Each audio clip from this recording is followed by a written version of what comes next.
China under imperialism, 1800 to 1911. China saw little to gain from trade with the European powers before the 1800s. The emperor allowed the Europeans entrance to China only through the port of Guangzhou. Chinese merchants who were cleared to trade with the Europeans had to be licensed, and the merchants lived in their own special quarters, one or two buildings near what is today Canton. Since the European powers did not have any goods that interested the Chinese, they had to use silver to purchase Chinese tea. Eventually, the British realized that the Chinese would buy opium. British grew opium in India, and it was continually smuggled into China and sold illegally. Opium addicts presented the possibility of huge profits.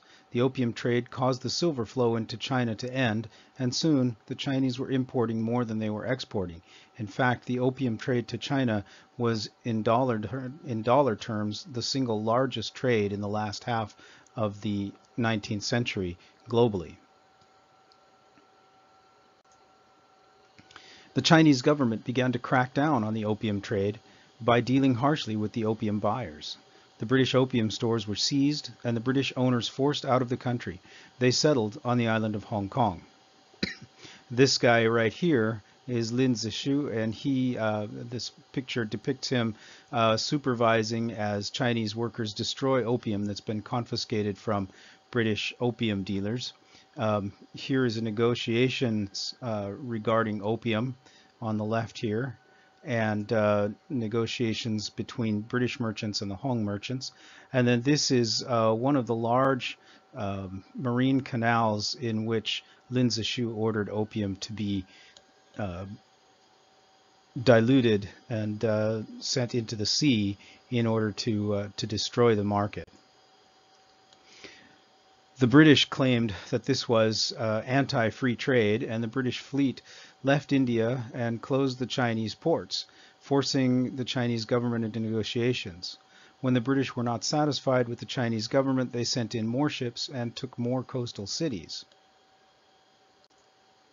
So the Opium Wars ended up in the opening of 5 ports to international trade. These 5 ports were lost to the control of the Chinese government.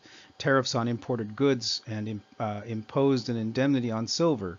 All of this to cover Britain's war debt, the cost of fighting the war with China for the right to import illegal opium. Neither the British nor the Chinese were satisfied with the results of the Opium War. The British received Hong Kong in an eternal lease at the end of the First Opium War. And here are the routes taken by British vessels and the British Army during the First Opium War. Great Britain and France re-established military efforts against China, and they eventually set the palace on fire. And finally, the Chinese were forced to open more cities to the European merchants. In these cities, the Chinese lost control of trade, they lost control of tariffs, and they lost control of foreigners. The Chinese government was required to give all foreigners in China extraterritoriality, which means that legally the Chinese government could not prosecute them. They could only be prosecuted by their own governments. The population growth in China was also huge and led to major internal problems, along with other things. The population growth led to smaller farms. Because of the population, forests were cut and the land was plowed. The excess amount of labor depressed wages, and China was thrown into economic hard times. The hard times led to an increase of female infanticide, which eventually led to fewer Chinese women to marry, causing men to leave home for better options.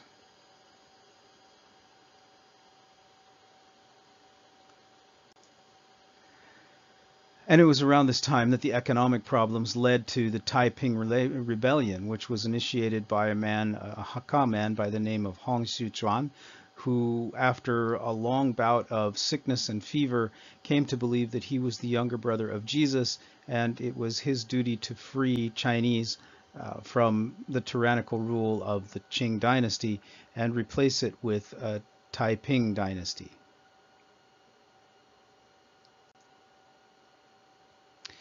Hong's followers, who were known as the Taiping rebels, established their capital at Nanjing, which was the ancient capital of China, and then they began to build, a utopian society, as they saw it, that included equalization of land ownership and equal rights between men and women. This revolution, or civil war, was the largest civil war fought in human history, with tens of millions of deaths. Eventually, the Qing dynasty defeated the Taiping rebellion, in part because Christian organizations, both Western and Chinese, in China felt that Hong was a heretic, and they refused to help him. And the Manchus joined with Chinese armies and with Western armies eventually to defeat the Taiping rebels. This took from 1853 until 1866, and it devastated the Chinese countryside, caused major changes in Chinese population, and had huge negative effects on the Chinese economy. Eventually, China realized that the Western powers' abilities included more than the gunboats they had used in the Opium War, and they began to reform and improve their industrial abilities to try and catch up. Chinese conservatives did not agree with the reforms that were based on Western cultural models, however, and they made efforts to stop these reforms. But reformers tried to make sure that conservatives understood Western advances and how they would help with China's modernization and preventing things like the Taiping Rebellion and the Opium Wars. Among the reformers were Confucian scholars who were allies of the young emperor at the time in the 1870s, and these people believed that it was time to bring Western science and technology into Chinese education alongside Confucianism in order to improve Chinese industry, Chinese military capabilities, and the Chinese economy. They were stopped primarily by not just a group of Chinese conservatives, but by this woman, Cixi, who was the regent of the former emperor, and or the widow of the former emperor, and was afraid that by moving in the direction of the West, China would lose its traditions, and more importantly, she was afraid that the imperial court would lose its power. So she sabotaged improvement efforts and westernization efforts wherever she could.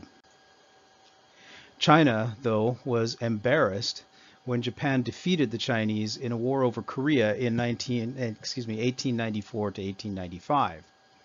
China was made to cede Taiwan to the Japanese, along with Korea and parts of the Shandong Peninsula.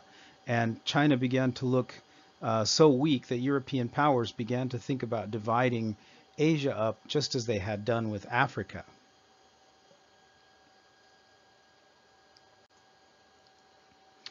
This led to Chinese reformers warning the Chinese emperor about European aggression and suggesting a redesigning of the constitutional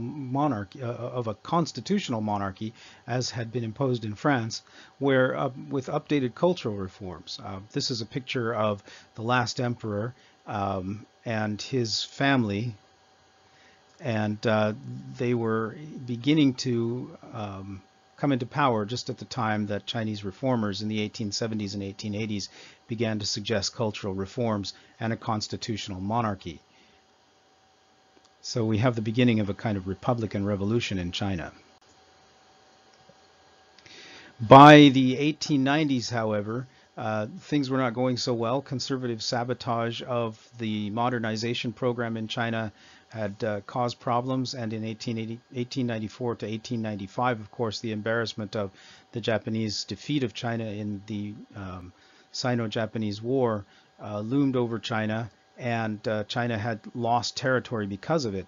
And so groups of Chinese, ragtag Chinese subjects began to come together in a secret organization known in Chinese as the organization, or the Society of the Righteous and Harmonious Fists. This was not because they were violent, but because they did practice martial arts as part of their group rituals, I suppose, and they believed that the martial arts would make them impervious to Western bullets. Because they were called the Society of Righteous and Harmonious Fists, Westerners began to call them the Boxers. And starting in 1898, the Boxers began to attack first Chinese Christians and then Christian missionaries throughout China, and eventually they marched on Beijing and laid siege to the city, and particularly siege to the foreign quarter, trying to find a way to get the foreigners out. The Chinese government, thinking that the Boxers might eventually prevail, sent its soldiers and its support to help the Boxers, but eventually foreign powers, including the United States, England, Japan, and Germany, sent soldiers to free Beijing, and they defeated the Boxers. So once the Boxers had laid siege to the foreign neighborhoods in Beijing, as I said, numerous nations sent troops to lift the siege, and the Boxers were defeated, and China, which had supported the Boxers, had to accept a list of penalties and pay a huge amount of money, which amounted to about 450 million ounces of silver, to the Western powers as an indemnity for having cost them investments and endangered the lives of foreign citizens. The Chinese government had to borrow this money from foreign banks in order to pay that, and was left then in debt, and the Chinese economy largely under the control of foreign banks thereafter. After this rebellion, the idea of reform kind of lost its momentum in China, and many Chinese became involved in studying Western traditions and languages. Sun Yat-sen was one of these. He was from a peasant family, and his family gathered together a tremendous amount of money and sent him right here to Hawaii, where he studied at Iolani School and at Roosevelt High School, and also at the University of Hawaii for a short time. And then he went back and studied in Japan and again in China. And eventually Sun Yat-sen became the founder of China's nationalist Republican movement. In 1911, Sun Yat-sen joined Chinese students who were trying to start a rebellion, and they succeeded. So this is known as the 1911 Revolution, by forcing the abdication of the child emperor. This is a picture of the Emperor Puyi after he was an adult and became the Emperor of Manchuria. But as a child, he had to abdicate the throne, which ended the Chinese imperial system of government, to the Chinese monarchy. And as a child then, Puyi was confined to the Forbidden City, and the Chinese people were not allowed to see him, and he didn't leave the imperial city until the beginning of World War II, when the Japanese helped him to leave and then took him to Manchuria eventually.